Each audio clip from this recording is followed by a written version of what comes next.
Hello everyone, আসসালামু আলাইকুম। Welcome back to my channel. Welcome করছি আমার নতুন একটা ভিডিওতে।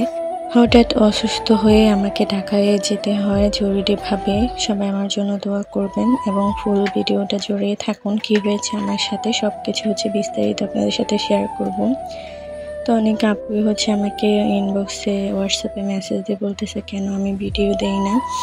তো ভিডিও না দেওয়ার কারণ আমি খুব বেশি অসুস্থ। এত বেশি অসুস্থ ছিলাম, মনে হয় যে আমি আর বাঁচবই না। টানা অনেক দিন ধরে আমার অসুস্থতা কাটতেছে না। আজকে এটা, কালকে ওইটা, এটা এভাবে করে আমার দিন যাচ্ছে। অসুস্থতা যেন আমার পেছনেই ছাড়ছে না। তো আমি মানে হঠাৎ অসুস্থ হয়ে যাই। দুপুরবেলা যখন খাওয়া দাওয়া করে উঠে বসলাম, আমার হাজবেন্ডকে খাবার দিয়েছি। তো আমি ওর সামনেই বসেছিলাম। হঠাৎ করে আমার হাত পা মানে কাঁপা শুরু করছে, বুক ধড়ফড়, অস্থিরতা বেড়ে গেছে, নিঃশ্বাস নিতে পারি না। পরে আমার হাজবেন্ড ভাতও খায় নাই। খাওয়া থেকে উঠে আমাকে সেনবাগ সরকারি হসপিটাল আছে, ওখানে নিয়ে ভর্তি করায়, অক্সিজেন দেয়। দেওয়ার পর প্রায় ২০-২৫ মিনিট পর আমার শরীরটা আবার ঠিক হয়। তো তখন আমি আবার বাসায় চলে আসি। আমার হাজবেন্ড বাসায় নিয়ে আসে। কিন্তু বাসায় নিয়ে আসার পরও আমার শরীরটা ঠিক হচ্ছে না। মানে শরীরের দুর্বলতা, হাত পা কাঁপা এগুলো মানে বেড়েই যাচ্ছে। তারপর আমার ভাইয়া মা বকাবকি করতেছে, তোরা শুধু সেনবাগে ডাক্তার দেখাস, বাইরে কোথাও গিয়ে ডাক্তার দেখা। তো এরপর আমার ভাইয়া আমাকে বললো যে পরের দিন বৃহস্পতিবার আমার এরকম হয়েছে আর কি, শরীর খারাপ হয়েছে। পরের দিন শুক্রবার আমার ভাইয়া আমাকে ঢাকা যেতে বলছে। তো সকাল 6:40 গাড়িতে আমাদের বাড়ির দরজা থেকে বাসে করে আমরা ঢাকা চলে আসলাম।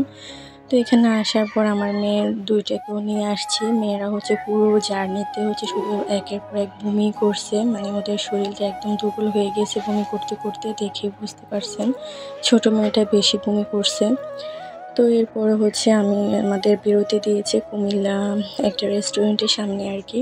তো ওখানে নেমে ফ্রেশ হয়ে একটু খাবার নিলাম, 3টা স্যান্ডউইচ নিলাম। স্যান্ডউইচগুলো এত বাজে ছিল, সবগুলো স্যান্ডউইচ ফেলে দিতে হয়েছে পরে।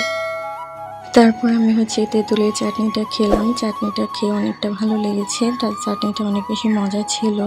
তো এরপর বাইরের দিকটা একটু ভিডিও করলাম, যদি পারি আমি আপনাদের সাথে শেয়ার করব। তার জন্য এই যে দেখেন আমার মেয়ে একদম কাহিল হয়ে গিয়েছে। আমার চোখ মুখ দেখে আপনারা বুঝতে পারতেছেন আমার শরীরটা বিশেষ ভালো না। তো সবাই আমার জন্য দোয়া করবেন। আমার যখন কোনো অসুস্থতা হয় আমার শুধু আমার মেয়েদের জন্য চিন্তা হয়। মা না থাকলে কিন্তু এই পৃথিবীটা কিছুই না। মায়ের মতো কেউ কিন্তু তার বাচ্চাকে আদরে রাখবে না, যত্নে রাখবে না। তো আমার মানে এত খারাপ লাগতেছিল, আমার যদি কিছু হয়ে যায় আমার মেয়েদের কি হবে। এইসব ভেবে ভেবে আমার শরীর খারাপ হয়ে যায়। ঢাকায় আসলাম, আসার পর প্রথম দিন ভালো ছিলাম।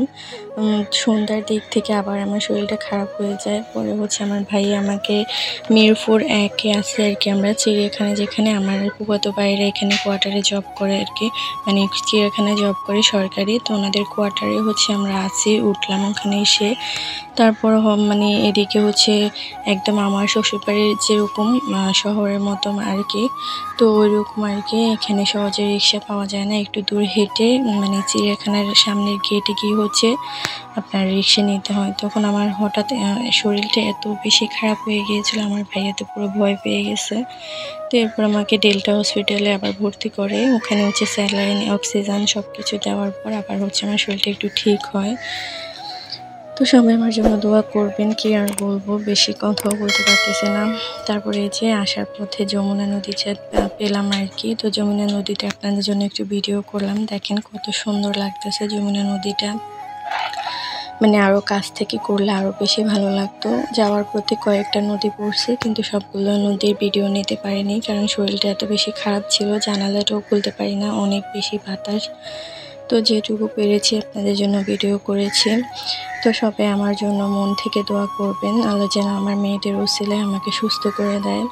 কারণ সন্তানদের মা না থাকলে এই দুনিয়াতে কোনোই সুখ পাওয়া যায় না। তো আমার মেয়েদের উসিলায় যেন আল্লাহ আমাকে সুস্থ করে দেয়। তো আজকে আমার এই ভিডিওটা এই পর্যন্তই। সবাই ভালো থাকবেন, সুস্থ থাকবেন, আমার জন্য দোয়া করবেন। আল্লাহ হাফেজ।